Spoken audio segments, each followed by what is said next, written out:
वक्रतुंड महाकाय सूर्यकोटि समप्रभा निर्विघ्न गुरु में देव सर्व कार्येषु सर्वदा। ओम गण गणपते नमः। विनायक चतुर्थी व्रत कथा। इसके सुनने और पढ़ने मात्र से होती है गणपति की कृपा। जी हाँ दोस्तों, आषाढ़ मास की शुक्ल पक्ष की चतुर्थी तिथि को विनायक चतुर्थी तिथि का व्रत किया जाएगा। इस व्रत की कथा सुनने व पढ़ने मात्र से जीवन के सभी विघ्न दूर हो जाते हैं और तो और भगवान गणेश का आशीर्वाद भी प्राप्त होता है।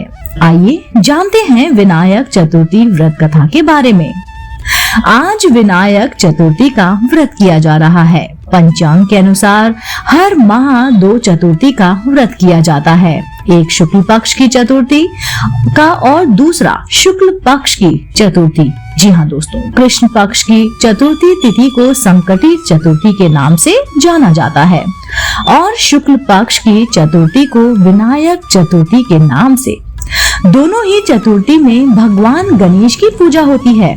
विनायक चतुर्थी व्रत में कथा सुनने और पढ़ने का विशेष महत्व है।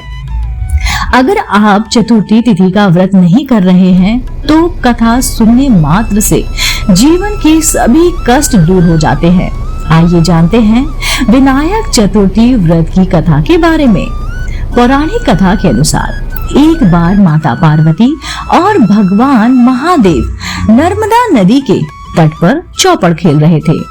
खेल में हार जीत का फैसला करने के लिए महादेव जी ने एक पुतला बना दिया और उसकी प्राण प्रतिष्ठा कर दी।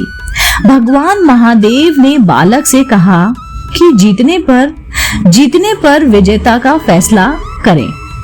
महादेव और माता पार्वती ने खेलना शुरू किया और तीनों बाद माता पार्वती जीत गईं। खेल समाप्त होने के बाद बालक ने महादेव को विजयी घोषित कर दिया।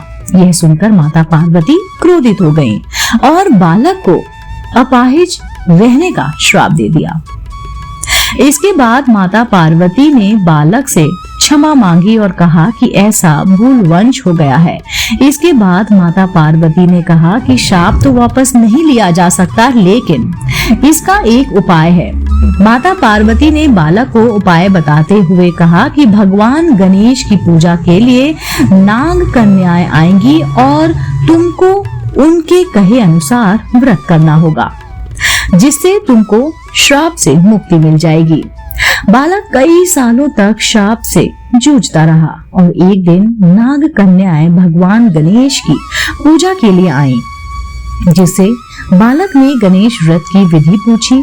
बालक ने सच्चे मन से भगवान गणेश की पूजा की, जिससे प्रसन्न होकर भगवान गणेश ने वरदान मांगने को कहा। बालक ने भगवान गणेश से प्रार्थना की और कहा कि हे विनायक, मुझे इतनी शक्ति दे कि मेरे पैरों से चलकर कैलाश पर्वत जा सकूं।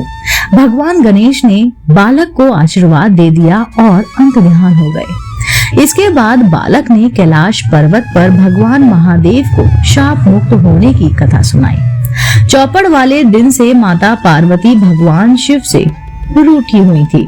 बालक ने बताया और बालक के बताए अनुसार भगवान शिव ने भी 21 दिनों का भगवान गणेश का व्रत किया।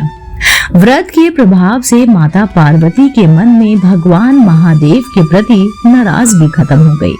मान्यता है कि भगवान गणेश की जो सच्चे मन से पूजा अर्चना और आराधना करते हैं, उनके सभी दुख दूर हो जाते हैं। साथ ही साथ कथा सुनने और पढ़ने मात्र से जीवन में आने वाले सभी विघ्न दूर हो जाते हैं। ओम गण गणपते नमः। दोस्तों, उम्मीद करती हूँ आपने ये कहानी कथा पूरी सुनी होगी और भगवान गणेश का स्मरण भी किया होगा।